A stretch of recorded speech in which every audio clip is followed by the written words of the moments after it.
evening, y'all. All right, so for those of you that don't know me, I'm Rachel Scott. Not really important, but a face to name. We decided to put this on because I know I myself enjoy talking with people and getting to know them before I would vote for them. So I figured that the residents of the township might enjoy that opportunity as well. We have went through the questions that were submitted, myself and Matthew, and some of them were kind of similar. So if you don't hear your exact wording, it's because there were multiples along the same vein, and we kind of made them into one. We will do 10 questions, possibly 11 if there's time. Each candidate up here will get a 2-minute opening, whatever they want to say. For each question, they will each get 1 minute and 45 seconds to respond. They don't have to use that time, but of course they can have all of that. Matthew will be over there asking the questions. I will be helping signaling and keeping timing on track. We ask that all applause be held until the very end, just so we can keep timing on track with the event. Otherwise, I'm glad to see everybody out here, and we will go ahead and get started with our first 2-minute opener. Wonderful. Thank you. Hi, everyone. My name is Trent Stepp. I want to thank our hosts, our moderator this evening, and my fellow candidates for this opportunity. If you'd like all my demographic information, I'd invite you to take a look at my website at stepforward.com. That's S-T-E-P-P, like my last name. My wife and my daughter, my future son-in-law, some friends were probably handing out some of that demographic information in the Commons as you came in as well. I believe the voters have some unique choices this election cycle. I believe we can choose to go backwards 20 years to a time when trustee meetings were 4 hours long, constant fighting and bickering ruled the day, and voters were left with a need to choose new candidates. I think we could choose to go backwards 2 years to a time when trustee meetings were 4 hours long, constant fighting and bickering ruled the day, and voters chose inexperienced candidates to lead our community. We've seen and are currently experiencing those results. My preference is that the voters would choose to take a step forward on November 7th with me and to choose an experienced candidate with well-established relationships and institutional knowledge. I'm here to ask for your vote and for you to take a positive step forward with me on November 7th. Thank you. Thank you, Trent. All right, Ryan. Good evening, everybody. My name is Ryan Davis, and I'm a candidate for Etna Township trustee. Just want to tell you a little bit about myself personally. My wife and I and my 4 daughters live on Watkins Road, just across the road from the school. I moved to the township about 5 years ago due to a family health issue. Turned into making it my home.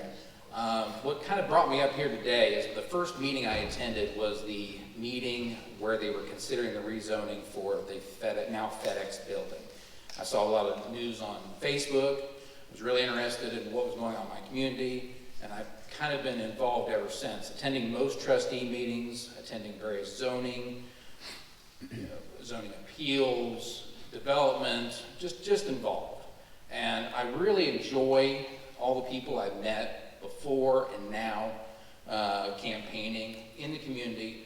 I want to make this my forever home. I think everyone here tonight cares about Etna, and that's why we're here watching online.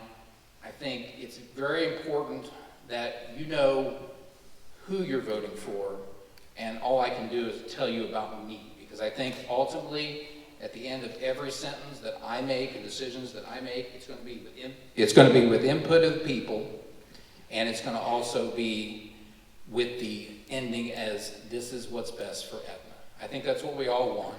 We want to streamline, we want to organize, we want to do things that are going to benefit every resident, protect our schools, and make this a great place to live. So that's why I'm up here tonight, that's why I'm running for trustee, and I really appreciate your support. Thank you. Thank you, Ryan. Steve? Good evening, my name is Steve Perkins. My current residence in Etna is on ground that my wife's family first purchased next year, 200 years ago. I have a strong connection to this community. Because of that, I've since increased the amount of property that I have in Etna because I want to make it my place to stay forever as well. There's a strong part of that that's called home. When we're talking about politics is a coarse business sometimes. Deals with a lot of challenging personalities, lots of strong personalities. And in my case, I've spent a lifetime dealing in corporate environments, dealing with strong personalities, and finding ways to accomplish the goal without stepping on people because of another person's strong individuality. It's about taking what unites us and putting it together so that we can put something forward that's to the benefit of all of us, not to the benefit of part of us. In this election, we've got two candidates that have been endorsed by two of the remaining sitting trustees. I would like to say that they put them forward because of their best personal character, but I think what they really put them forward is what is the most self-serving for those two trustees. I'm not interested in a board that is domineered by one trustee or another. There's 3 seats on that board. We need 3 people in those seats that all represent individual interests and not someone that's simply padding for one of the other 2 trustees. Because of that, I'm here tonight. I'm running on that. I want to make sure that Etna continues to be a place that it was where we all want to live without negative press, without constant infighting, and I want to make our meetings boring again. Thank you. Thank you, Steve. Gary. Thank you, Matthew. I'm Gary Burkholder. I'm running for Etna Township trustee because I have the background and the skills and I want to make a difference. I think everyone agrees we need to go in a different direction and we need to improve and we need to prepare for the future. Kathy and I have lived in Etna Township for over 20 years and we really are concerned about our quality of life and protecting it. One of my top priorities is to restore calm and stability to the Board of Trustees. We cannot make good decisions if there's constant discord. And I think there's a few simple things we can do. I think first of all, we need to make sure all trustees can put agenda items onto the agenda so that we can discuss these things. Secondly, I think the agendas ought to be published like 5 days in advance so the trustees are well prepared for the meetings and so that citizens have an opportunity to see what's going to be discussed. It improves transparency. And third, I think all vacancies on boards and commissions should be advertised and posted so that all residents have an opportunity to apply. Appointing people without prior notice and not allowing people to apply is wrong. And it also violates the public trust. We have many good people in this community that want to participate. I want to talk briefly, and maybe we'll have some questions in this regard. Many people I've talked to, and our community survey says we don't want any more warehouses, and I agree. I think it's time to diversify our commercial base and also do more to help our small businesses within our community. And finally, personal attacks only tarnish our reputation and our image in Etna Township. Thank you, Gary. Thank you. All right, as we move into the questions, each candidate will get 1:45 to respond. If at any point a candidate refers to another candidate by name, that candidate will get an additional 45-second response to the question. The questions have not been seen by the candidates, have only been seen by Rachel and myself, so that no one has a forewarning of what's coming. We will rotate as we go through. The order was chosen by how the candidates chose to seat themselves when they arrived today. So the first question, since Trent got to start with the opening statement, the first question is going to start with Ryan. Ryan, the first question to you is, what makes you want the position, and if elected, can you deal with the current administration? I think that's the question everybody wants to know. The reason I'm standing here today, as I said before, I want to be involved, and I feel I've been involved in the ways I could be, participating in the comprehensive plan committee, attending the meetings, getting to know the residents. I think it's important that we figure out how to work together, and to work with the other trustees. We just need to set personalities aside. And again, what I said in my opening statement about this is what's best for Etna, it doesn't matter what comes in front of that. As long as the end is the best for Etna, then personalities don't have to be involved. This is a professional position. This is something that you guys are electing us to sit up here and represent you. It's not about what I want. It's about what's best, what you want, and in turn, what's best for the community.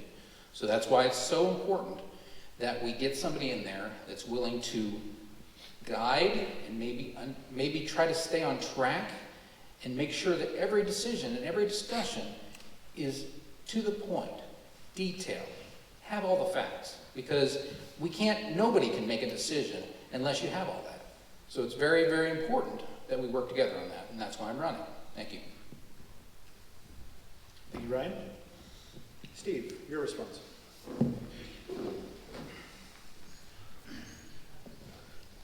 I'm running number one because I want to be involved in the community as far as helping guide things, and I think the skills that I have can help in our current situation in the township.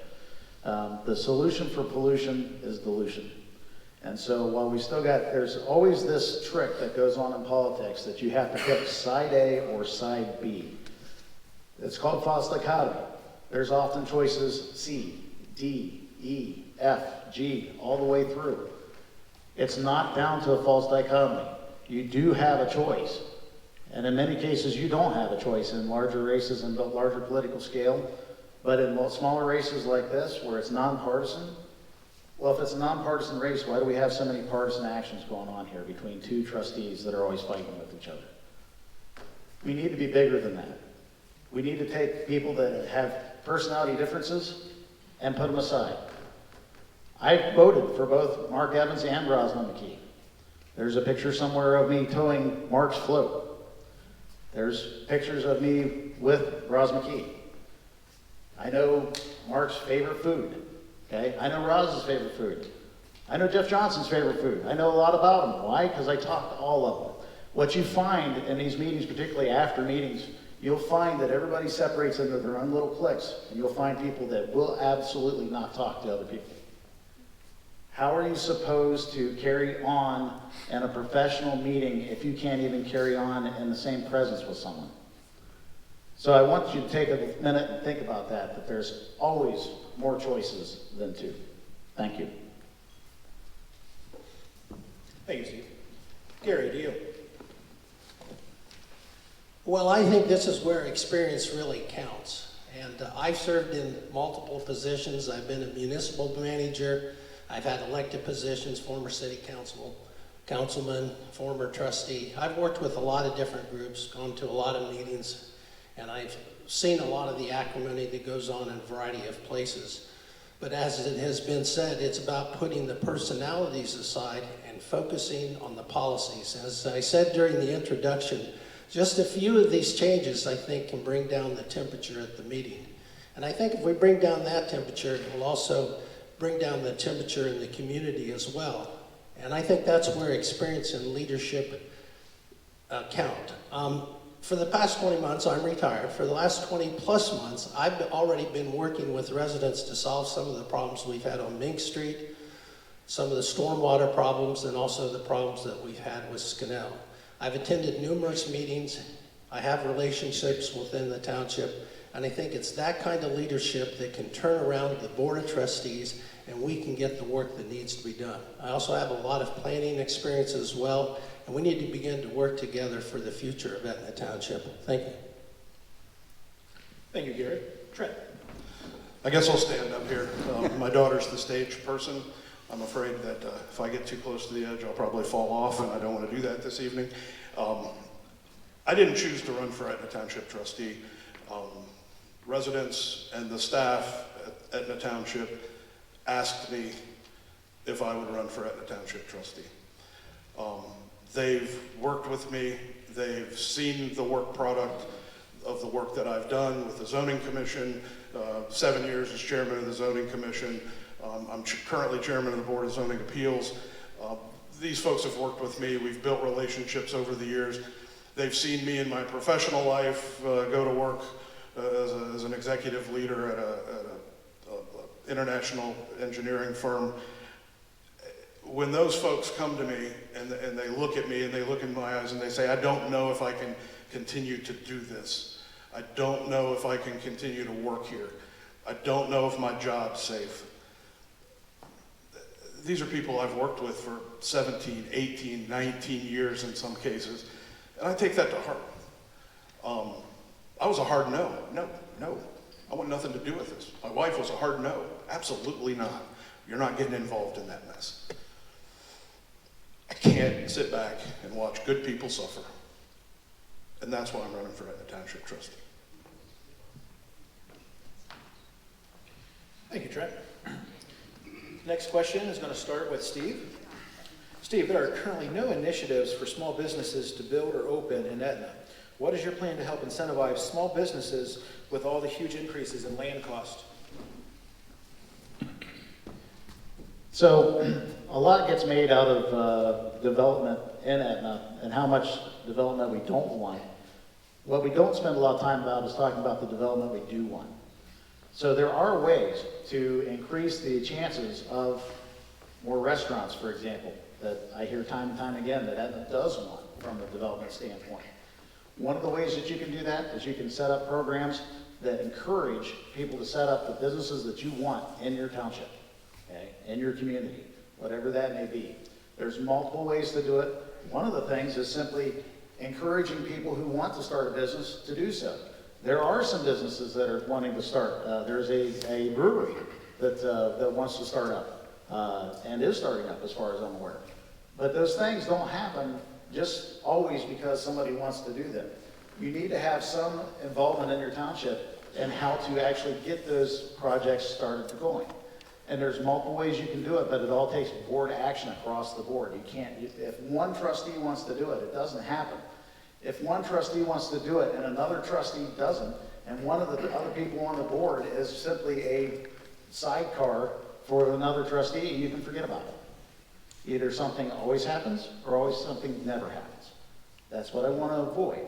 But there are types of development. Etna does have room for development, but we need to focus it on the development that we want instead of just another warehouse.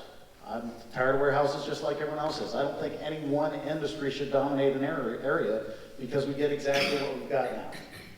But there is development that we do want, and let's focus on putting it together so that we get it. Thank you. Thank you, Steve. Gary. As I mentioned in the introduction, I think we need to have more focus not only on supporting our current businesses with retention and expansion, but also attracting new businesses as well.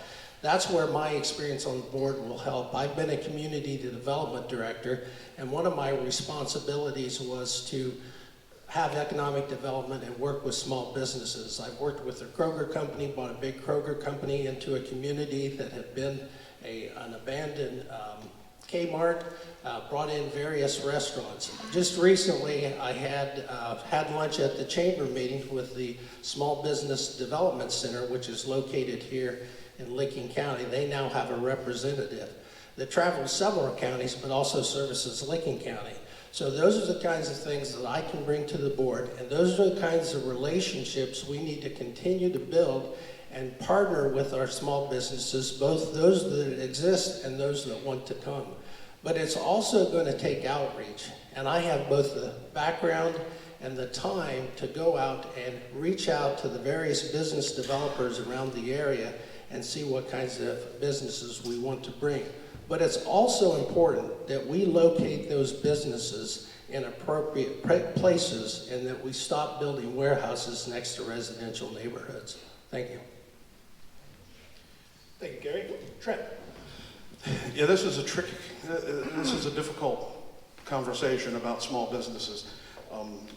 There's limitations in the township as far as what township government can do. I do believe that Etna Township is very welcoming to small businesses, but the cost of real estate in Etna Township is very difficult. to achieve for small business owners.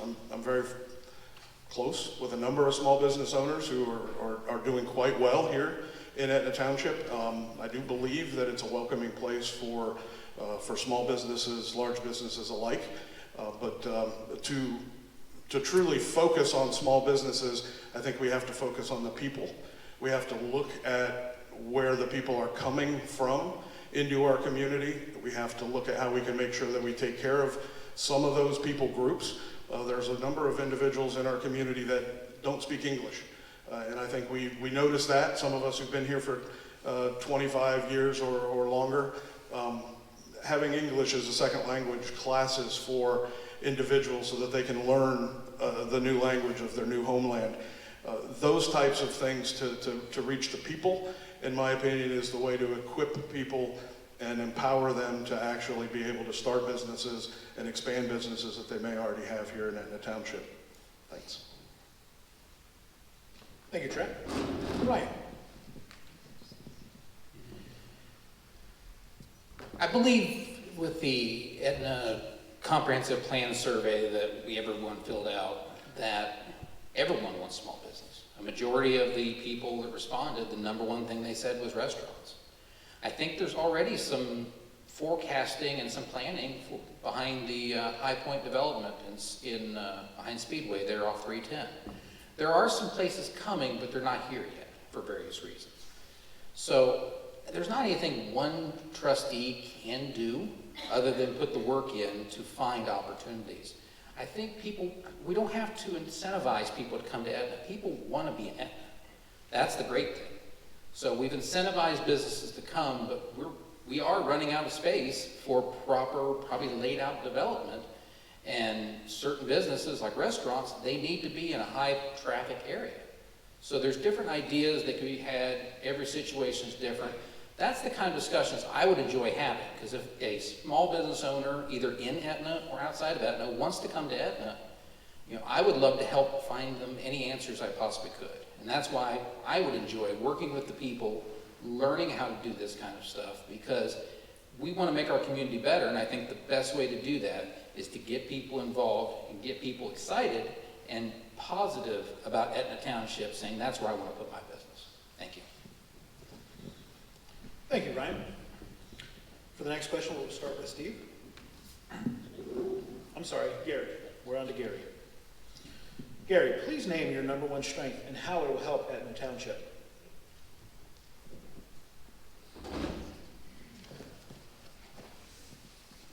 Well, I like working with people, but I've done a lot of research in my career, and I've run a small business for over 30 years.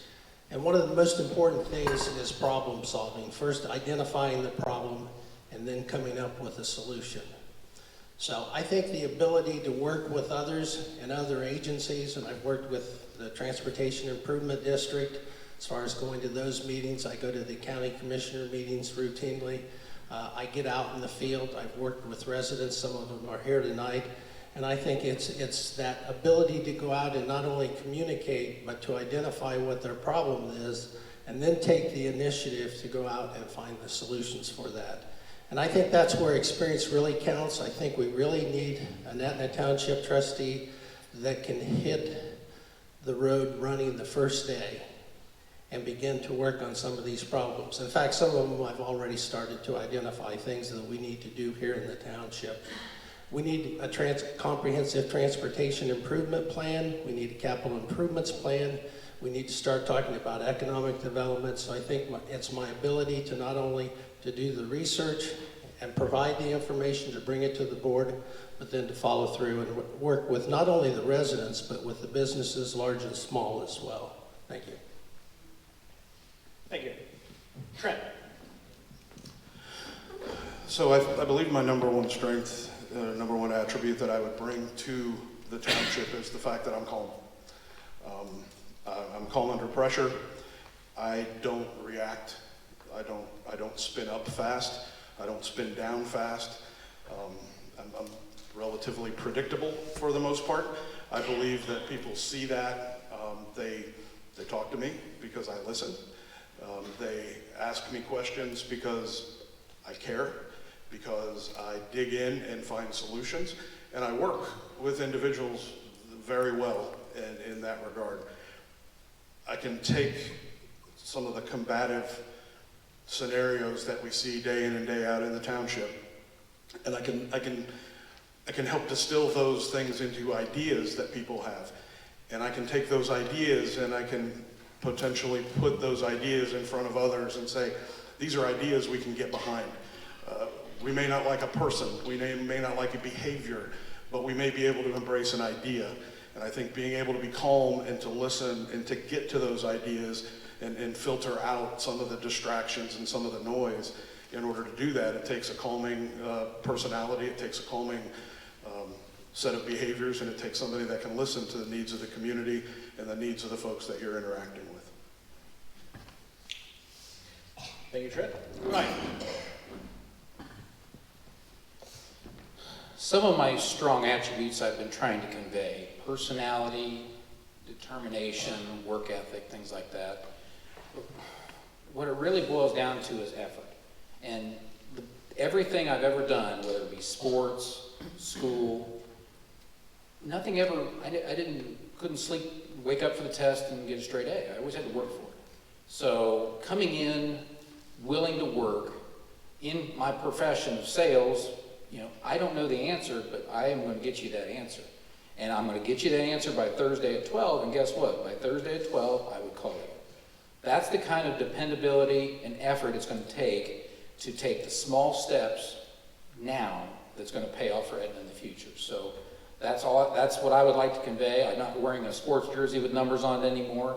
I won't be wearing a tie very much anymore because I will wear a polo to the meetings, but I feel like I'm on a team now, and this is what I want to play for. I want to actually work and play for Etna Township, where I can be your cheerleader to make everyone happy and proud to be in Etna. Thank you. Thank you, Ryan. Steve. For the 15 years preceding COVID, I traveled the country training automotive technicians advanced diagnostic techniques. And one thing that you find out, a couple of things you find out. The first one you find out is that nothing is going to fix itself until someone fixes it. And the second one is you have to be able to put your emotions beside, because when you're working with machines don't have emotions. All they have is solutions. And if you can't provide a solution for it, then you're wasting your time. So you have to be able to be civil in the face of incivility, and you have to be able to get people who don't get along to get along. And one of the ways you do that is by establishing rules to follow, and then encouraging people to follow. In many meetings, for the last year and a half, I've been talking about Robert's Rules of Order, which has been around for over 200 years in governing meetings, so that everybody gets a chance to say what they need to say to conduct business in an efficient and proper manner and in a civil manner. There are rules that go along with those, and frankly, we're not doing a very good job of following those. And I want to make sure that we switch over to a methodology that allows us to get the business of the township done in an efficient manner without everybody always being at each other's throats and without all the gamesmanship that goes along with it, while also keeping us out of headlines and out of lawsuits. Thank you. Thank you, Steve. Next question, we'll start with Trent. How can you ensure the voters that you will be able to work with both trustees currently and ensure that each trustee has a voice? So I think I alluded to that in the last question that was asked. I can take and filter out a lot of the noise. And I think that's what we have right now, is we have a lot of noise. We have a lot of folks that look backwards. We have a lot of folks that worry about what happened before. We have a lot of folks that want to still live in an environment where we have to fight in order to move forward. And I don't think we necessarily need to do that. I think we need to have good ideas. And we need to allow those good ideas to come to fruition by working together to achieve whatever vision that we have collectively as a community. There's some great steps. I think all of us were part of the comprehensive planning process through the most current version that's working through the township processes right now.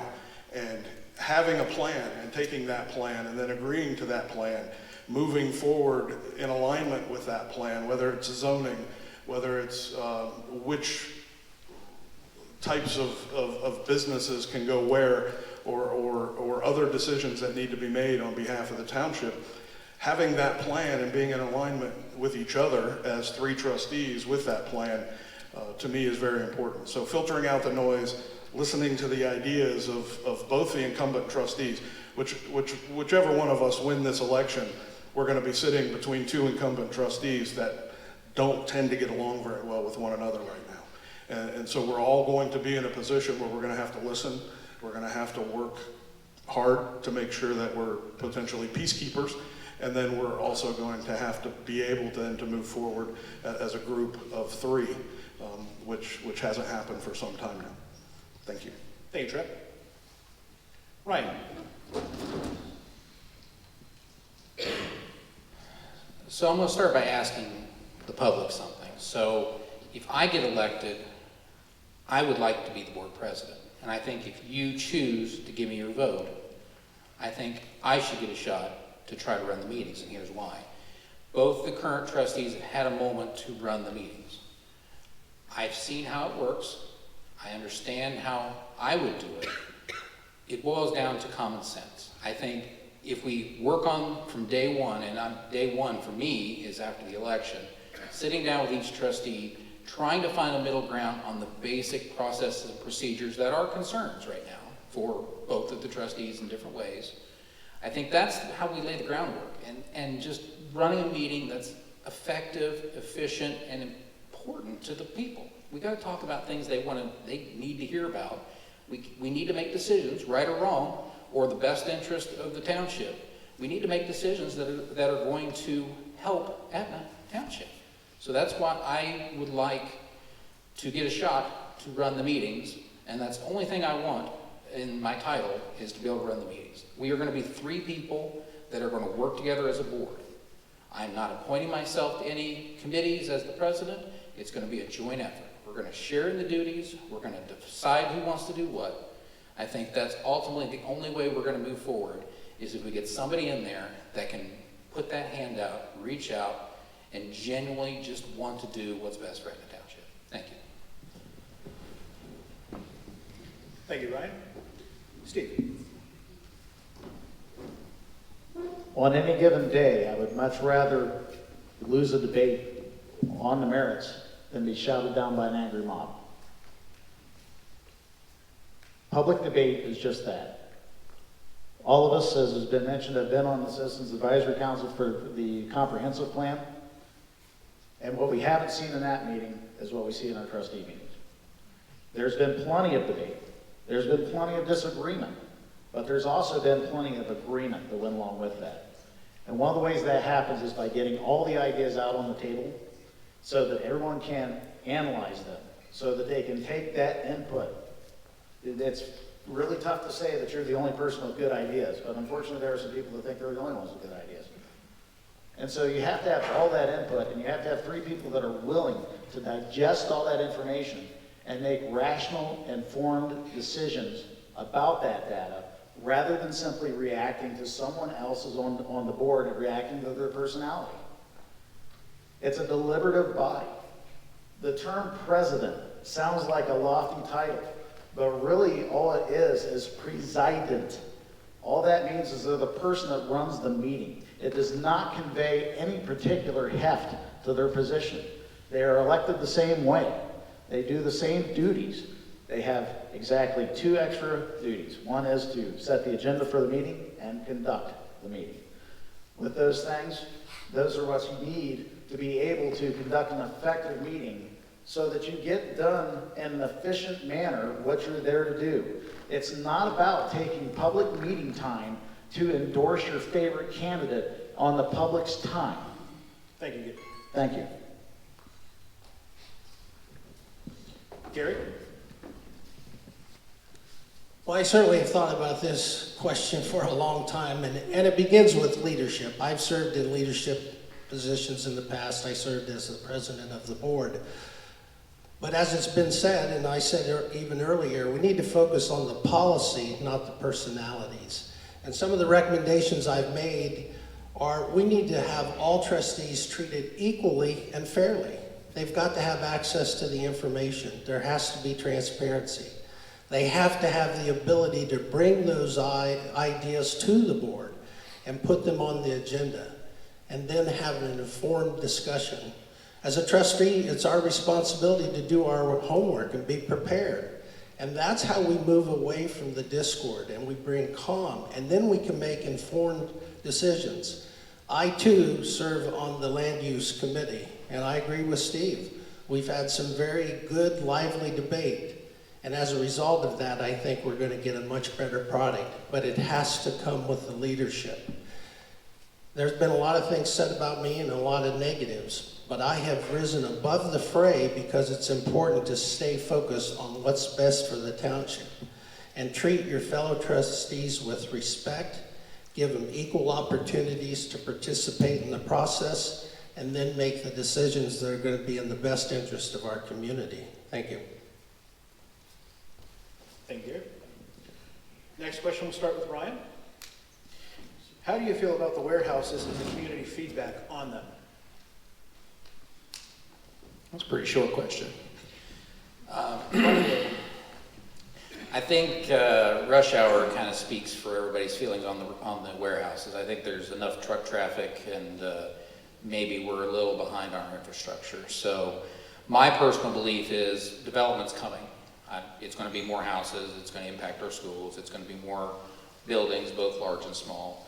I personally, and based on the survey that the community filled out, I think all of us would like to see less distribution centers to basically minimize the amount of additional truck traffic we get with future growth. So I guess I'll answer just as short as the question was. That's my personal opinion on that, and that's the feedback I've gotten from campaigning and talking to the residents. They don't want to see any more large buildings, especially in bad areas for where they're designed to be, but they just don't want that negative impact on the community. We need more diversity, and the county commissioners, I've attended county commissioner meetings where they've said clearly that Etna has enough distribution. So, I mean, the county realizes that. So I think it's a very simple decision for Etna Township not to welcome any more distribution and just diversify our development. Thank you. Thank you, Ryan. Steve?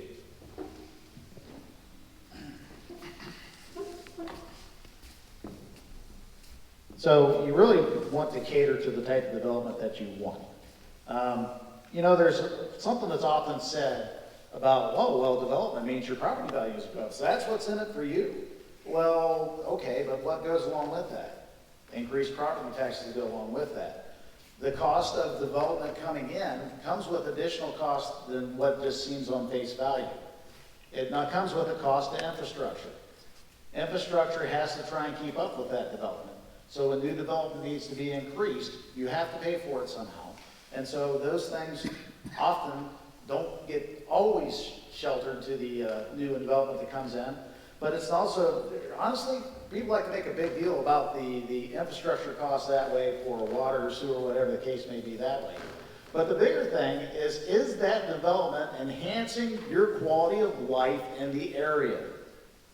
It's not about whether it's turning gross dollars, whether it's adding to the tax base, or anything like that. The bottom line is it making the quality of your life in Etna better? That's what we need to focus on.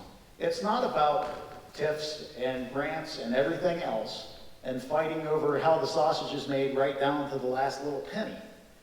What matters is the development that's being requested to come into Etna, is it going to enhance the value of your life in Etna? That comes with a cost as well.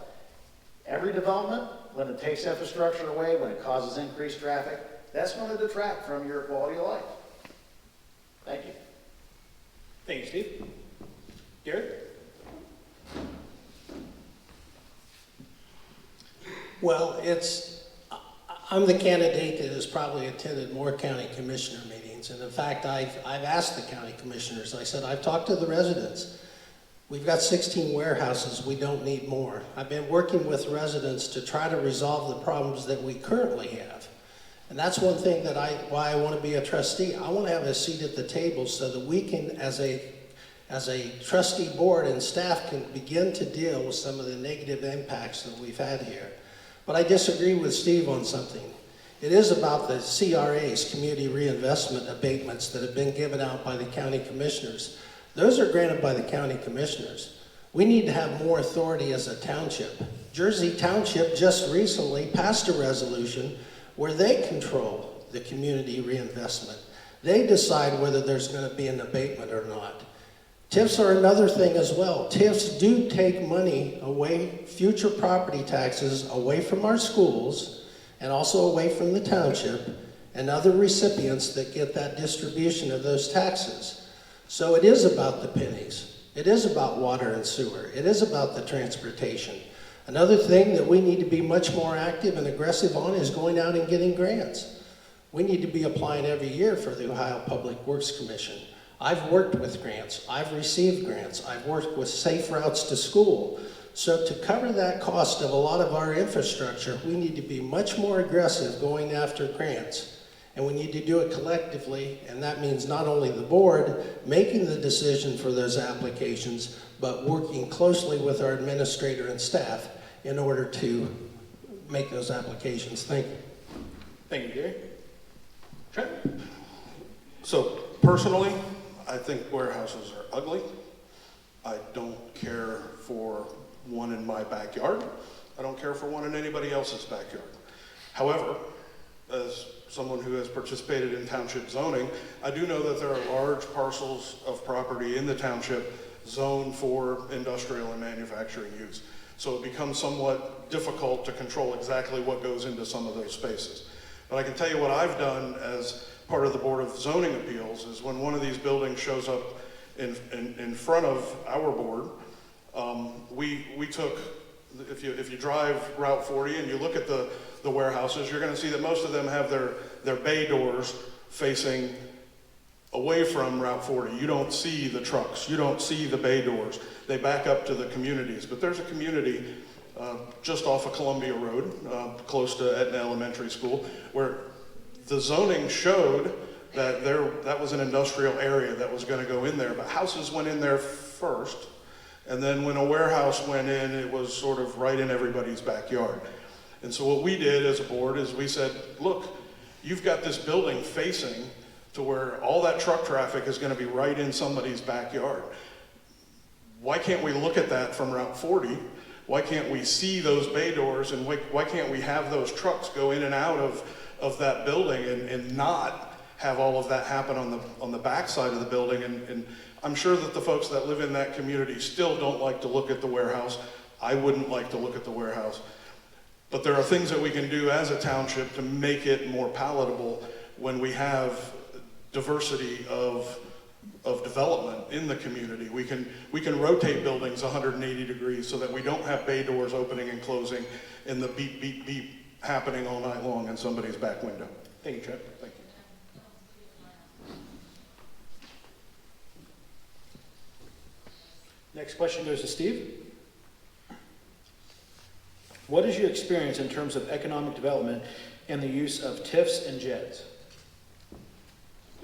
Well, when you are a newcomer to local politics, you don't get a lot of advanced insight and work into those particular things because they're usually reserved for people that are well established in the community as far as political bases go. So if you're going to try to do that kind of stuff, you can sit in on meetings, which I have, and get an idea of how they work and then what they're there for. But as far as your ability to control them, unless you are at the helm, as it were, you don't get those opportunities. And one of the things that's been brought up is that needs new leadership, and I agree completely. However, who's new? I'll leave it at that. Thank you. Thank you, Steve. Gary, on to you. Well, I've worked with TIFs. I've worked with JEDSIs. I was part of the first JEDSI here. And this is a major issue and something we need to address. And I think I have more experience than all the candidates here. In fact, I've been going to the Water and Sewer District and talking about TIFs, and members on that board have said, well, we don't know much about TIFs and JEDs, so we have to hire a consultant. I think this is a key area in our community. If you don't want the warehouses, then we need to ask the county commissioners to quit giving abatements to them, because it does take money away from our schools, and it takes money away from the township, which we're going to need for infrastructure. I've actually worked with attorneys and implemented TIFs in areas where the money came back to the community and did not go to the developer. And unfortunately, we've set up some TIFs, not this board, not anyone here, but previous boards, where too much of that money is going to the developer. And we have a similar situation when it comes to the water and sewer board. I've asked about the $84 million sewer plant, and I'm being told, well, we prefer TIFs. Well, TIFs take money away from the school, and they take money away from the community. My advocacy there is, rather than having TIFs, which are for distressed areas, we need to go ahead and have capital recovery fees that the developer pays for, so that those property taxes continue to come to the schools and come to the community for the betterment and for the protection of our community. Thank you. Thank you, Gary. Trent? So I've had to learn quite a bit about TIFs and JEDs. Unfortunately, they haven't been the most fun thing for me to learn about.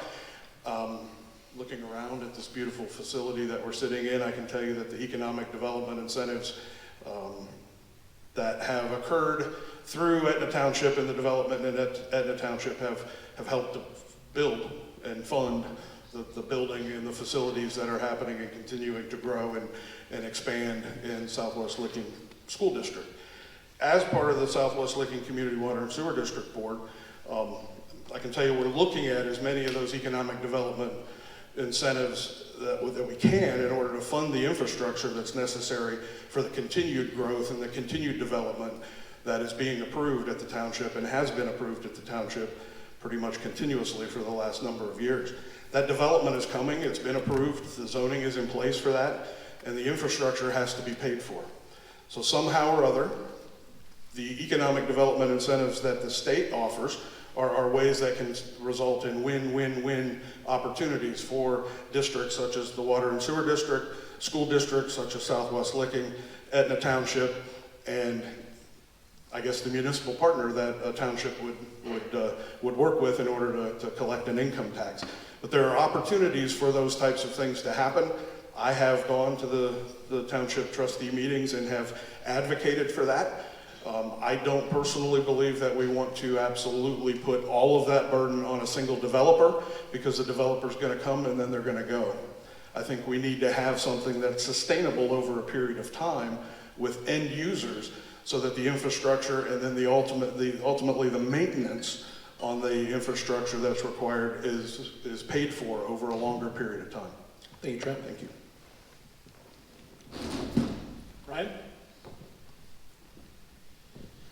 The one thing I hate more about taxes is figuring out how to pay taxes. And these buckets, the JED and the TIF, are designed to benefit development.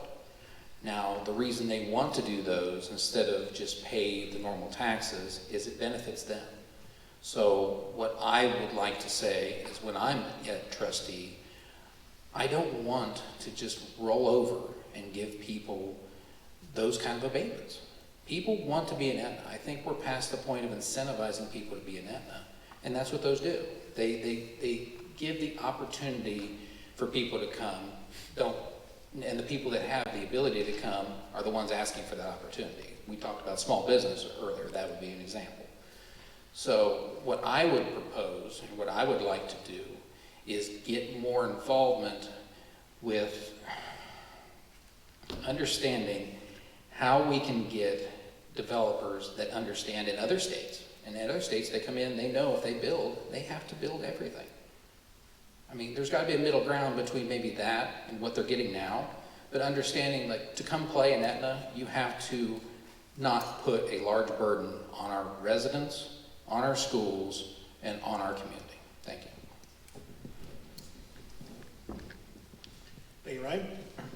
Next question, we're going to start with Gary. What do you see as the #1 issue facing Etna and its residents, and how are you planning to resolve it?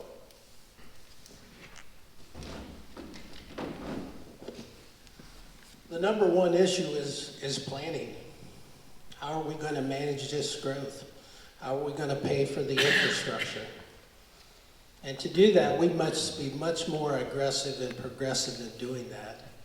The land use plan is a good start, but that's just a general idea of where we want certain land uses to be. I've spoken really over a year, and I've brought it up actually at our comprehensive land use meeting, that we need to modernize our zoning code. It has to be modernized. Our own consultant said the land use plan isn't worth anything if you don't modernize the code. The code deals with densities, it deals with setbacks, it deals with buffering. If we're going to protect our quality of life and improve this community for all of us, we need that planning process. And we can't do it internally. We need to spend monies to hire the professionals to come in. In addition to that, I mentioned it earlier, we need a comprehensive transportation improvement plan. We need to plan for the future, where things are going, how we're going to spend those monies. And we need to get a much better handle on our finances so we know what those expenses are going to be and what the current revenues are going forward. Thank you. Thank you, Gary. Trent. I believe the number one issue in Etna Township is the poor decorum that happens at the Etna Township trustee meetings and the lack of cooperation between the trustees. We've touched on that. We've been asked a couple of questions about that. I think the calming voice that I mentioned that I have as an attribute is a positive way to make sure that everyone is heard, that we're actively listening to all of the issues, and we're bringing those to the forefront and acting on those. We talk about leadership, and I think leadership is an extremely important thing. I'm a leader at work.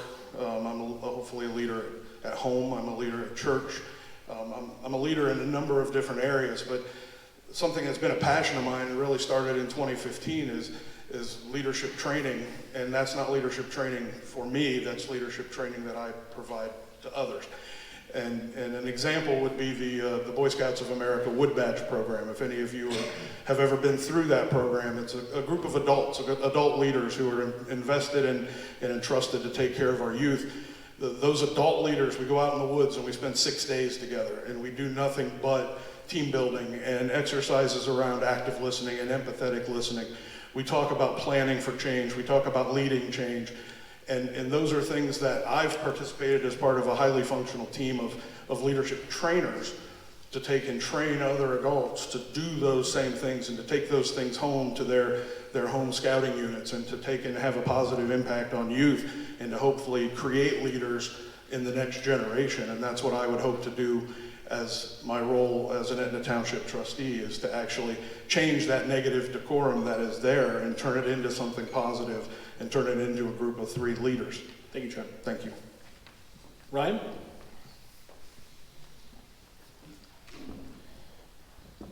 I think the number one issue in Etna is teamwork. And I'm just going to say that it's not just what Mr. Stepp said with the meetings. It's about community, neighbors, county, looking at every aspect of our community, because things our neighbors do, maybe we should be partnering with them. Maybe we should be aware of what's going on. Maybe we can help them. Maybe they can help us. I think every aspect of being a township trustee is being a leader. And I think that we need to find a way to work together with all of our neighbors, with all of our residents, with anyone that wants to come to Etna, with the county at the county level, and even beyond. So we need somebody that's going to represent Etna with pride and confidence, and know that maybe I don't know all the answers, but I'm going to get those answers. And I think having someone that can work with anyone and create a team at all levels of township and beyond would be the biggest benefit that Etna can receive next year. Thank you. Thank you, Ryan. Steve? The easy one-word answer is tribalism. We're so used to, in larger political races, national races, and state races, where we have to divide ourselves into 2 equal teams, arguing with each other, throwing things at each other, arguing with each other, beating each other over the head, putting up billboards, discussing things in public meetings that shouldn't be discussed. That factionalism needs to end. There's no reason for it here. There's no reason for it in Etna proper. There's no reason for it in our board meetings. There's no room for it anywhere.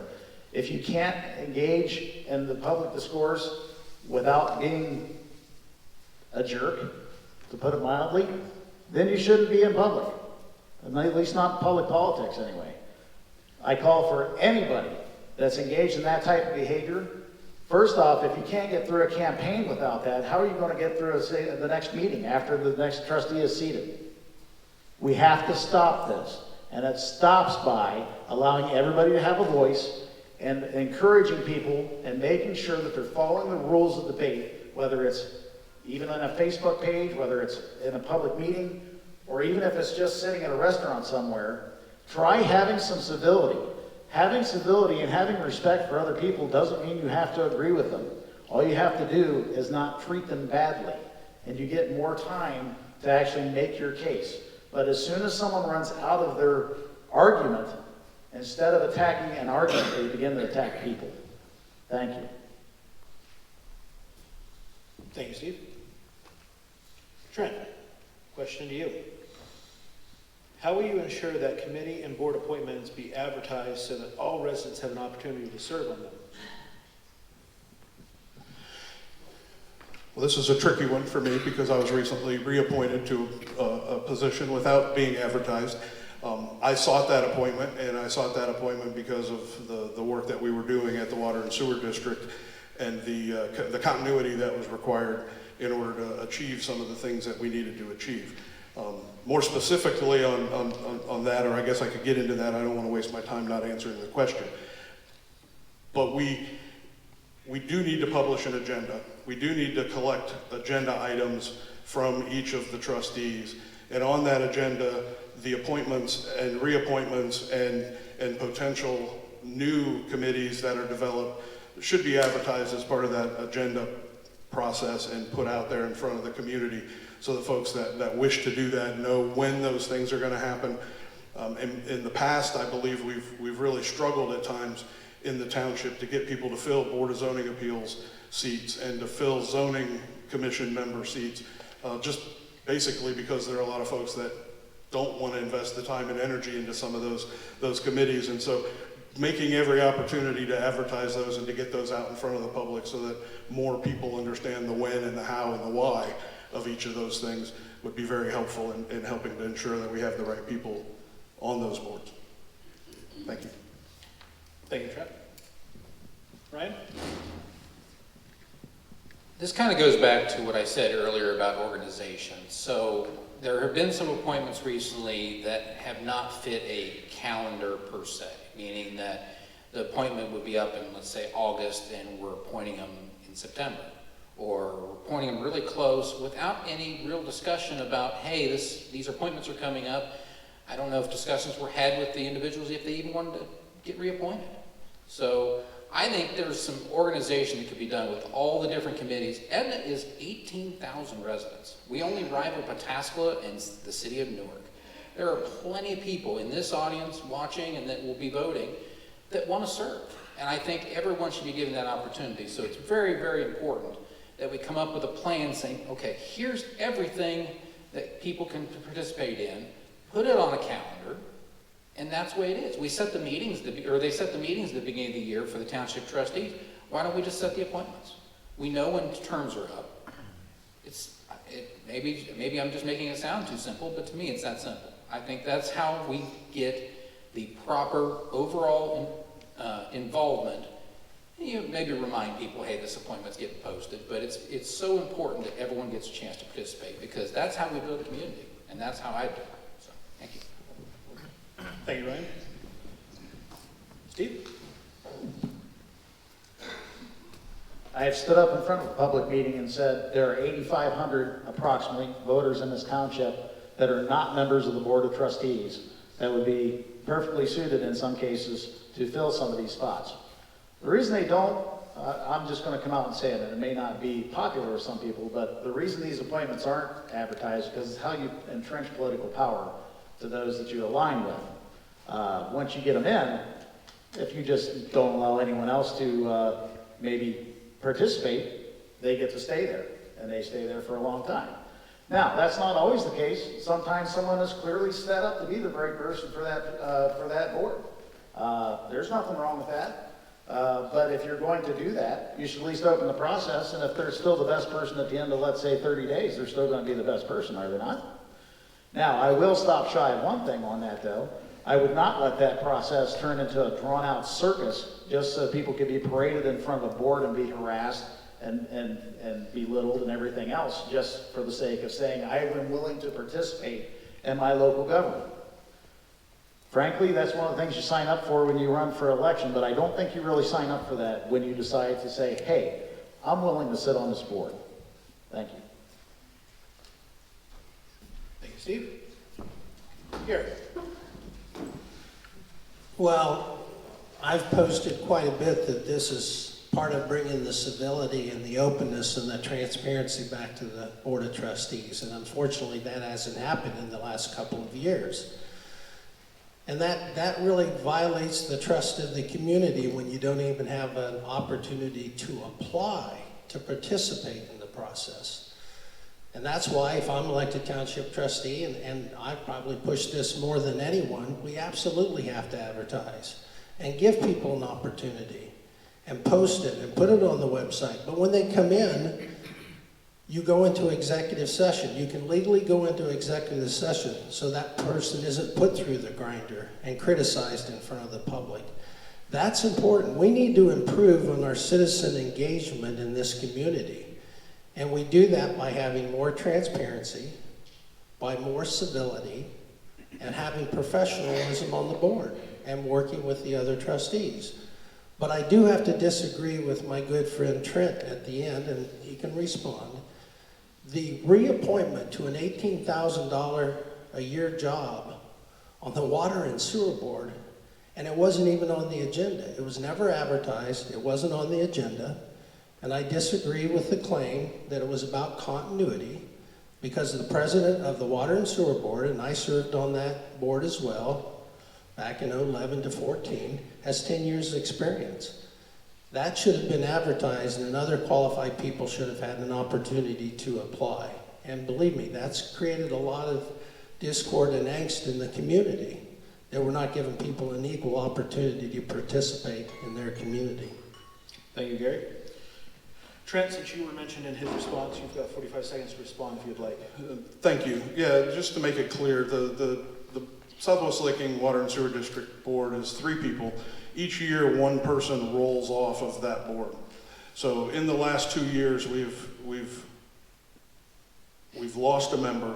Next year, we have another member who is up to essentially for reappointment and may or may not happen. And we were in the process of trying to hire an executive director. We're talking about an exceptionally diverse set of candidates at a very high level that we were trying to hire. And the question that I was getting over and over as I was interviewing these folks, both one-on-one and in a group setting, was what is Etna going to do in November with your seat? Are you going to be here to help me, or are you not going to be here to help me? And in that hiring process, I needed something to tell these folks. And so I asked the Board of Trustees, either reappoint me or tell me you're not going to reappoint me. Thank you. All right, next question. We'll start with Ryan. There's been a lot of talk about Etna becoming a limited home rule township. What are your thoughts and position on this? It comes around quick when you get to go first. So this is actually something I would like to put to the voters. I think this is a strong opportunity for Etna to have a stronger position for zoning. I watched, and I actually went over to, on Tuesday, I went over to Violet Township, actually, just happened to do it yesterday, and talked to them. They're constantly fighting off Pickerington, but they're in a better position.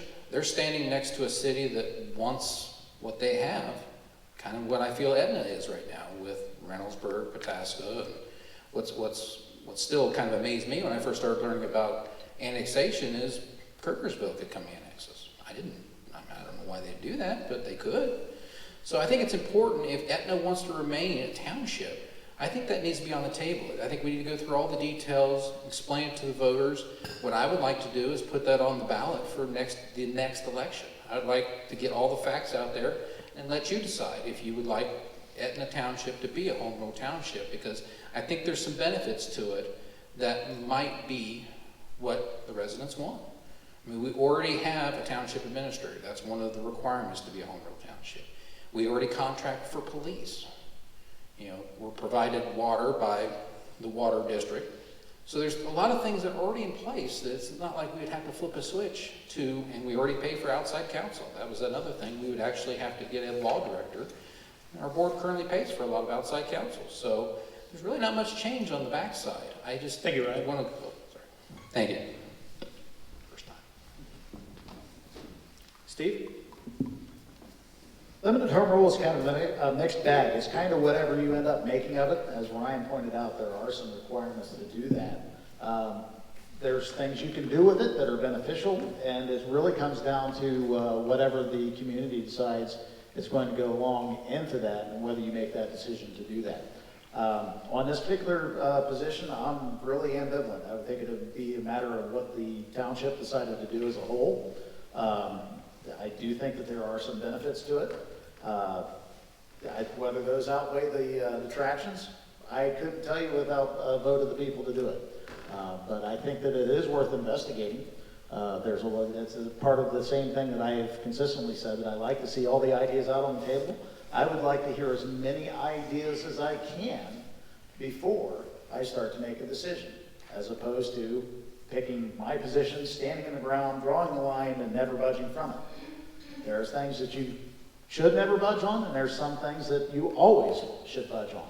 Because ultimately, at the end of the day, as a trustee, well, that's what the term trustee means. Just like in any estate or anything like that, you're entrusted with the public and doing the public's business for them.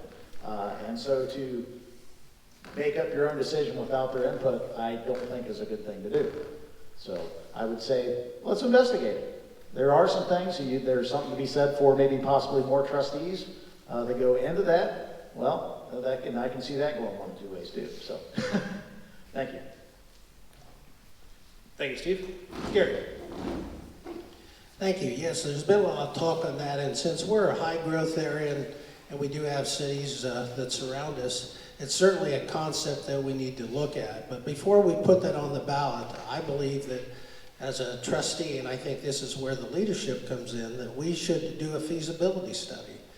If we're going to ask our voters to make that kind of major leap, a major decision, then I think we need to have the professionals come in, talk to other communities as well, and look at the pros and cons, the costs, the pluses, the minuses.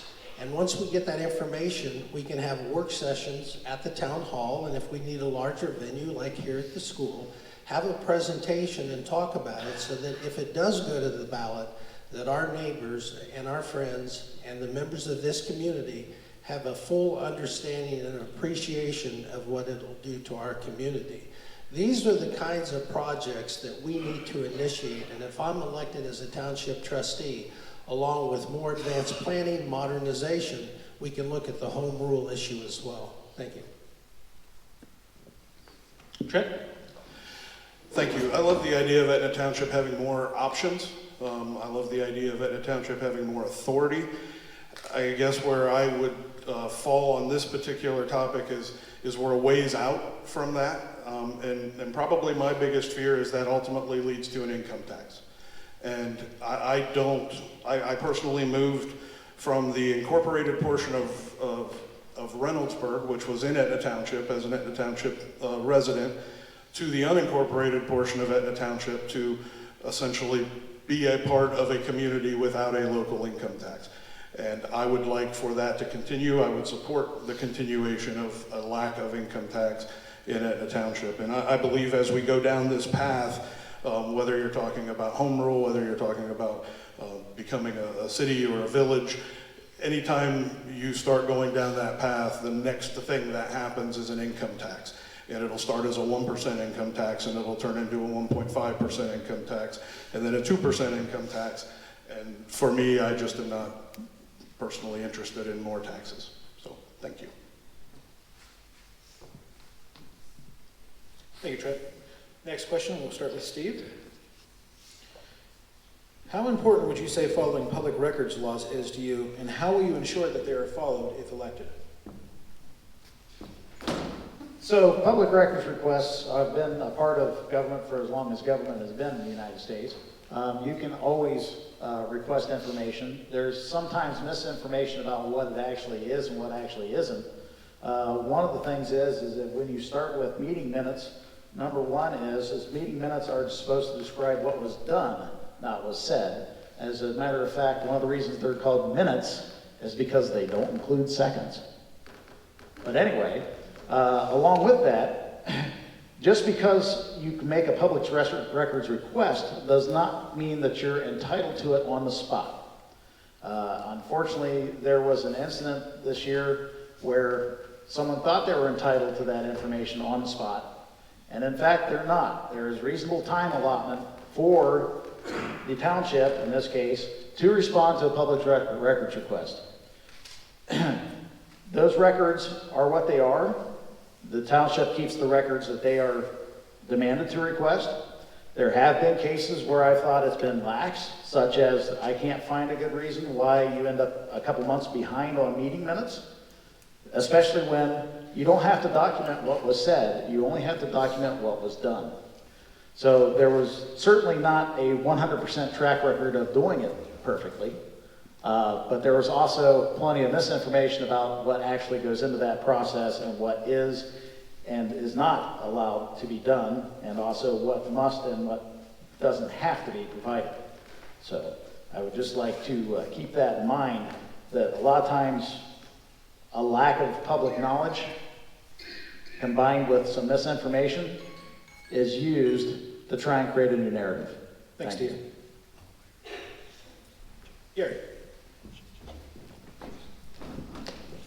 I've actually posted on this, and it's not optional, it's the law. Open meetings and open records are the foundation of our democracy.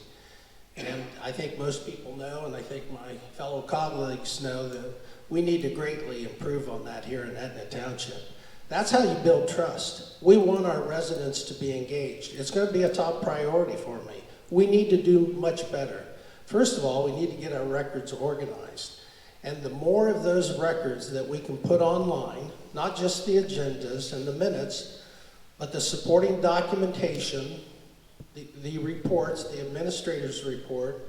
Many communities put that online along with the agenda so that residents can access that information and decide whether or not they want to come to the meeting and be prepared to either make comments or ask questions. We need to modernize that process here in Etna Township immediately, day one, and we need to do a much better job in following the law. Thank you. Thank you, Gary. Trent. Yeah, as somebody who's been involved in leading boards and such in the township and elsewhere for over 17 years, public records requests are common. It is, and as the others have said, it's a part of the legal process of making sure that all of the documents are available. I 100% support every single public document being 100% available to anyone that wants to look at that, anybody that wants to review that. Each political subdivision has their own process. They have their own person who's involved in that. And I believe right now in the township, our administrator is the person who's responsible to provide the public record. So in my role as the Board of Zoning Appeals Chairman, for example, anytime I have a public records request, it goes through the township administrator to adhere to the Ohio Revised Code and the legalities around that. I do want to say though, Steve, you may have more, and I'm giving you 45 extra seconds to talk, but you may have more useless trivia and quips than anybody other than me, and I tip my hat to you, sir, for that. Wow, that's an interesting way to get 45 seconds, but anyway, thank you.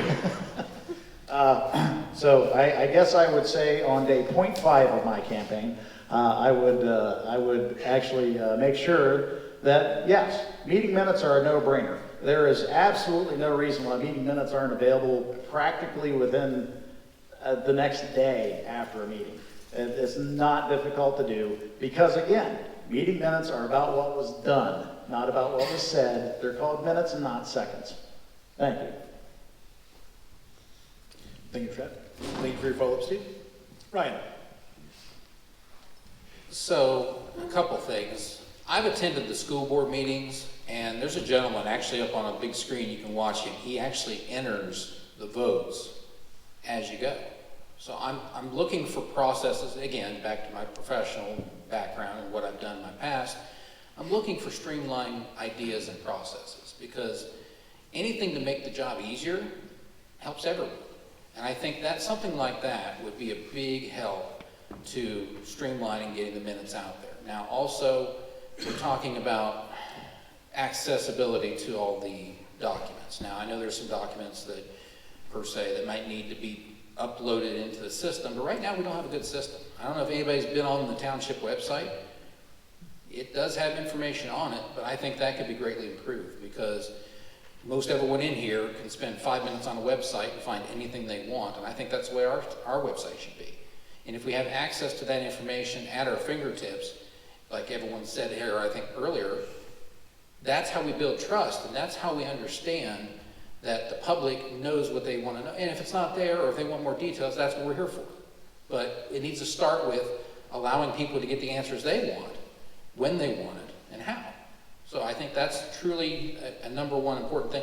Also, the records retention schedule. I don't know what the current records retention schedule is. I don't know if there's an issue with it right now, because I know that's been a point of discussion. So looking at the whole process from front to back, when somebody submits a records request, they get a ticket number, and they know that that's their records request number, and they know that they're going to get a follow-up in 2 weeks if we don't have an answer by then, or a week, or whatever everyone decides. But having some sort of process that everyone understands when they submit for a record, they're going to get an answer.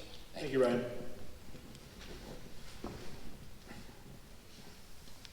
All right, on to our final question. This one we will start with Gary. Many residents are frustrated with feeling like their voices are heard, especially when showing up at meetings. How can you make sure that residents feel like their voices are heard and that their input is valid?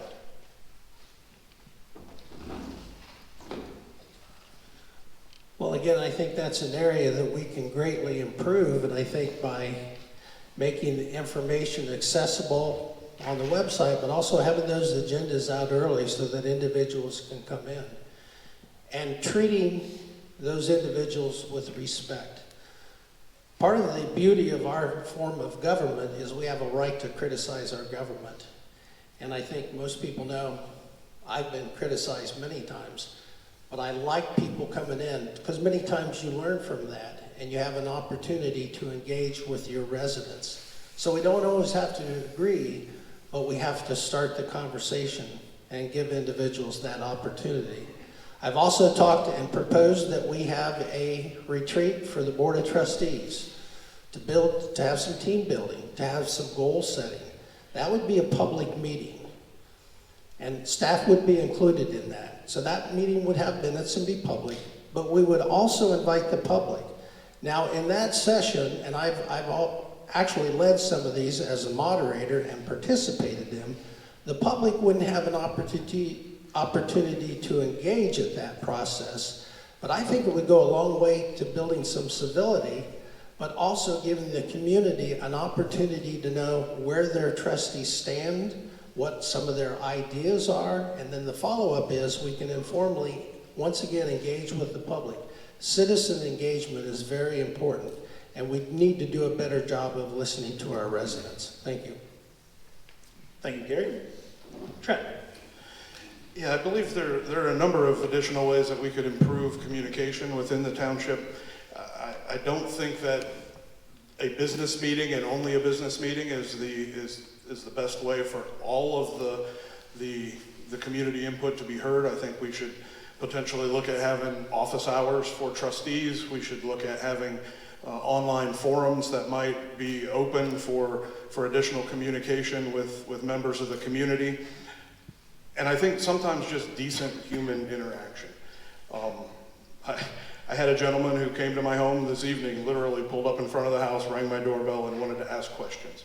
And I was completely and totally thrilled that somebody would actually go out of their way, come to my house, have a conversation, and he asked some hard questions, and I answered them as truthfully as I possibly could, and I hope that that may have helped me earn his vote.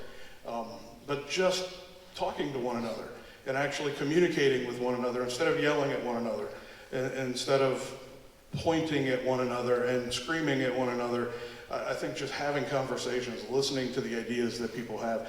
I know I've said that over and over and over, but I think we have good ideas. I think our community has good ideas. I think our trustees have good ideas.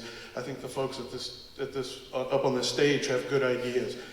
But those ideas go unheard when we don't communicate well with one another, and when we use negative tones and such. So I really think that there's a number of new opportunities, and using technology to help us with that, I think would be a great start.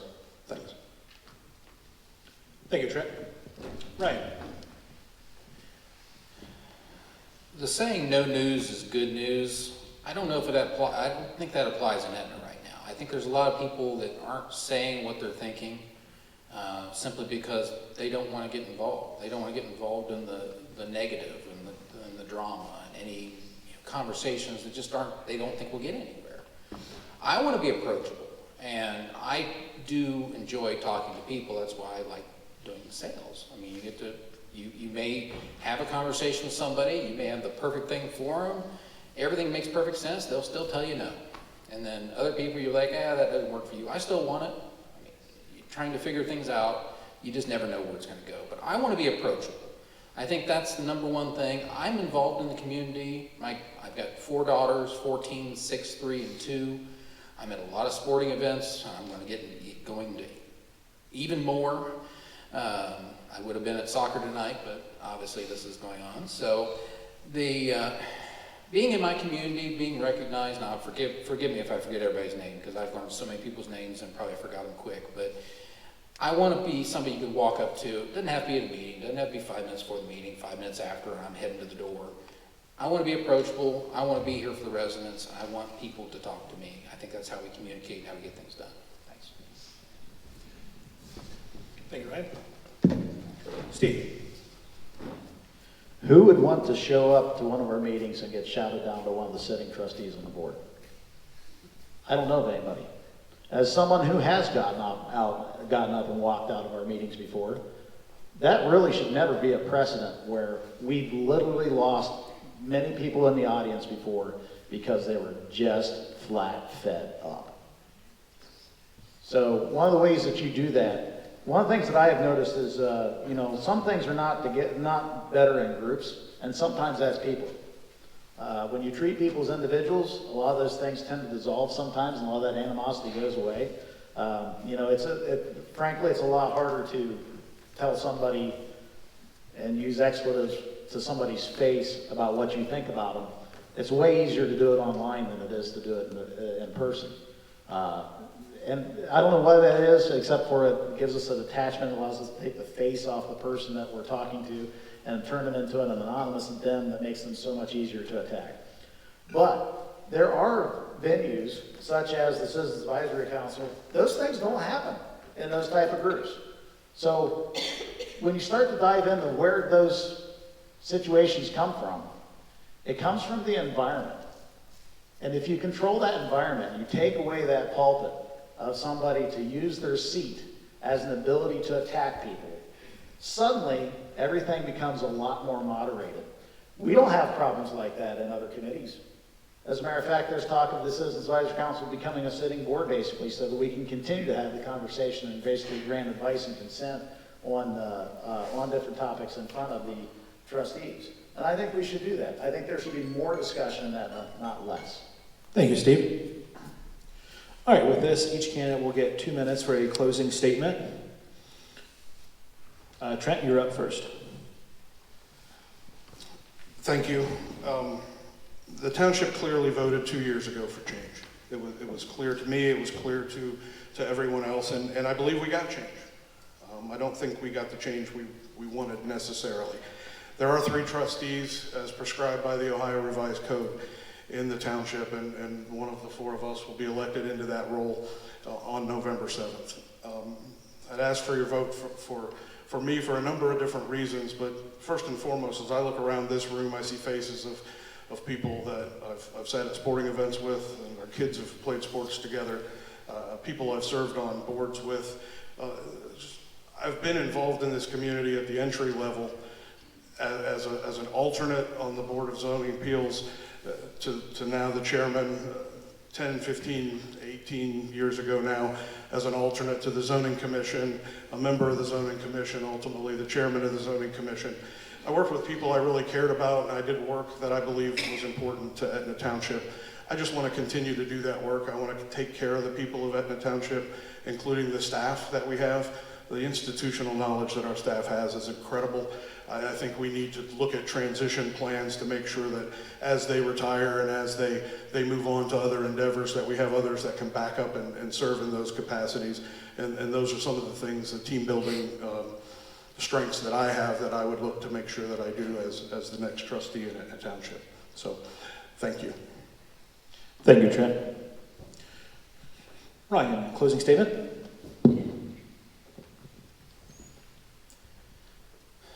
I've tried to share as much about me, kind of get you an idea who I am as a person in a very short period of time. I think it's important that we don't necessarily need somebody that has all the experience or in the community. I grew up in a community from the day I was born till I moved to here, basically Pickerington, about 10 years ago when I moved to Pickerington, 5 years here. So I know what it's like to be in a community, and this is my forever home. Unless something changes my life that obviously I don't see coming, this is my forever home. And this is how I think I can be a part of it. I really want to help people. I've gotten to know so many people. It's really important to me that we turn Etna around and put Etna in everyone's mind as a great place instead of on the front page of the paper in a negative light.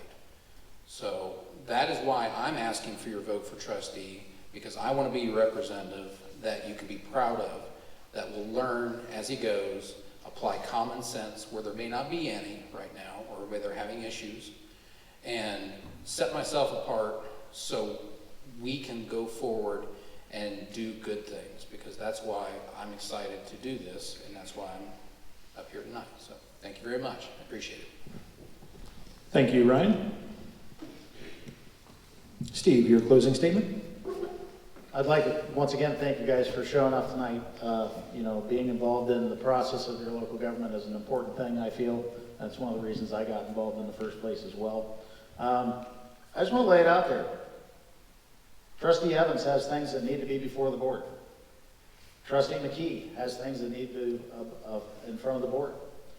Whoever of the 4 of us is elected this fall deserves to have their voice heard in that meeting and their stuff brought before the board to deliberate on, to have their voices heard, to have the public's voices heard, without being shouted down, without being confrontational, without just making one seat an extension of another seat on the board.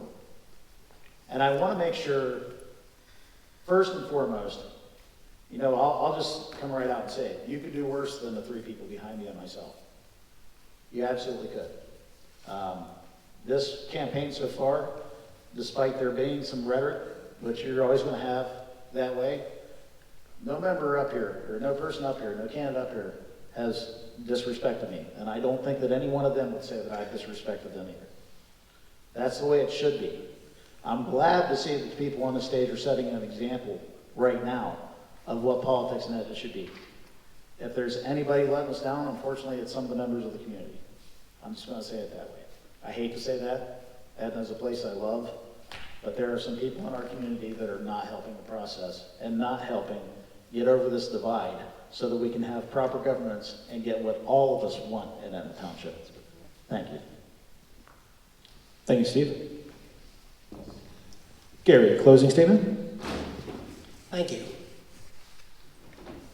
Well, I want to thank all of you, but I also want to thank our hosts and the staff that have helped bring this together. I always enjoy these, but I also want to thank my colleagues, because running for public office, as we all know, is not necessarily an easy task. It takes a lot of hard work, it takes time, it takes dedication, and it takes a thick skin. And that's why I want to be elected as your trustee, and I ask for your vote. We need experience on the board. We need the calm. We need to stay above the fray. We need calm under fire. And I have the experience and the proven track record. I have over 18 years in local government service at the city, at the township, at the village, on regional boards. And we need to hit the track fast in the new board in the new year, because we have all these projects, all this development, and we've got to catch up. And I sincerely want to get us on the right track. All the negative stuff is left behind. We have to work with the other trustees. I know the staff as well. I've worked with them over a number of years. And let's bring the community back together and work for a brighter future in Etna Township. Thank you. Thank you, Gary. Let's hear a round of applause for all the candidates this evening.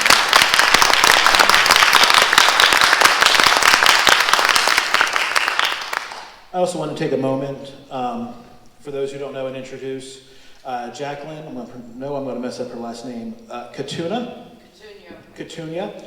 She is running for fiscal officer for the township. She's been very active in the community, and I wanted to give everyone a chance to see and meet her face to face. She's running unopposed, but you will see her name on the ballot. So, thank you, Jacqueline. Thank you. If anybody has any questions, please call me, text me. I'm open for questions or anything. Good luck to all. I don't know that. Just trying to be nice. I'm loud enough, I think. I can yell and scream at all these guys. These guys are 4 great guys. Good luck to all 4 of you. We all work on the land use committee, so we've all been through this together. So good luck, guys. Thank you. I'd also like to say thank you to Rachel, who covered all the expenses for tonight and with her business, so thank you for that.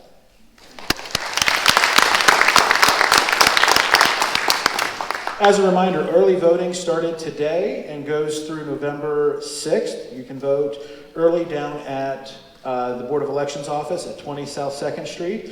And don't forget to come out and make your vote heard on November 7th for one of these candidates and other issues there.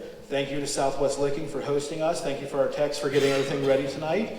And everyone have a great night.